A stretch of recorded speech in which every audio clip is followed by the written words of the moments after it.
গতকালকে দফায় দফায় কিভাবে আমাদের সহযোদ্ধাদের উপর হামলা করা হয়েছে আমরা বিগত সালের জুলাইয়ে দেখেছিলাম।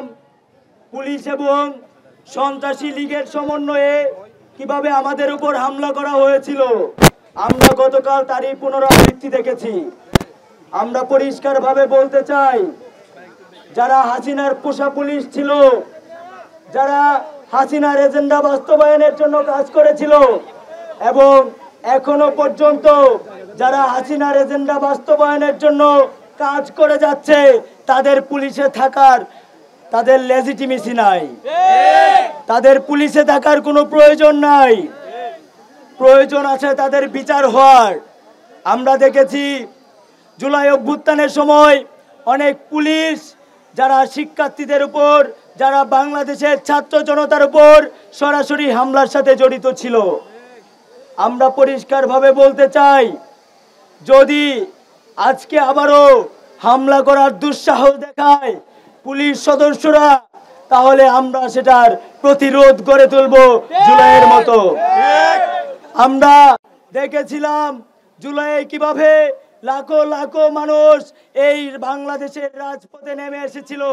যেই ইন্টারিম সরকার, যেই ইন্টারিম গভর্নমেন্ট এই জুলাই অভ্যুত্থানের উপর দিয়ে ক্ষমতায় বসেছে, যেই অন্তর্বর্তীকালীন সরকার ছাত্রদের, এই বাংলাদেশের ছাত্র জনতার রক্তের উপর দিয়ে ক্ষমতায় এসেছে, সেই ইন্টারিম সরকারের পুলিশ কিভাবে এই শিক্ষার্থীদের উপর হামলা করার দুঃসাহস দেখায়, সেই প্রশ্ন রাখতে চাই।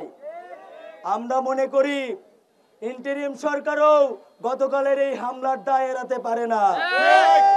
আমরা পরিষ্কারভাবে স্বরাষ্ট্র মন্ত্রণালয়কে বলতে চাই, যতক্ষণ পর্যন্ত এই ওসিকে, পটিয়া থানার ওসিকে অপসারণ করা না হবে, ততক্ষণ পর্যন্ত আমাদের এই পটিয়া ব্লকেট চলবে ইনশাল্লাহ।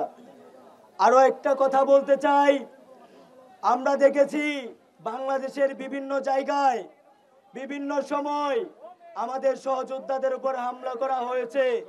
পুলিশের কাছে গেলে যদি আমরা আওয়ামী লীগের ব্যাপারে, গ্রেফতারের ব্যাপারে পুলিশের কাছে যাই, তাহলে পুলিশ আমাদেরকে বলে যে আমরা নাকি তাদেরকে সহযোগিতা করে গ্রেফতার করে দিব। ঠিক একইভাবে পটিয়া থানায় গতকালকে লীগের একজনকে, লীগের এক সন্ত্রাসীকে অ্যারেস্ট করা হয়, কিন্তু তারই ধারাবাহিকতায় আমরা দেখেছি আমাদের সহযোদ্ধাদের উপর হামলা করা হয়েছে, আমাদের সহযোদ্ধাদেরকে রক্তাক্ত করা হয়েছে। এখানে যারা পটিয়া থানায় দায়িত্বপ্রাপ্ত ছিল, প্রত্যেকে এই হামলার সাথে জড়িত। আমরা পরিষ্কারভাবে বলতে চাই, প্রত্যেকের বিরুদ্ধেই ব্যবস্থা গ্রহণ করতে হবে এবং আমরা তখনই এখান থেকে উঠব যখন আমরা নিশ্চিত হব যে তাদের বিরুদ্ধে ব্যবস্থা গ্রহণ করা হয়েছে। ইনকিলাব জিন্দাবাদ।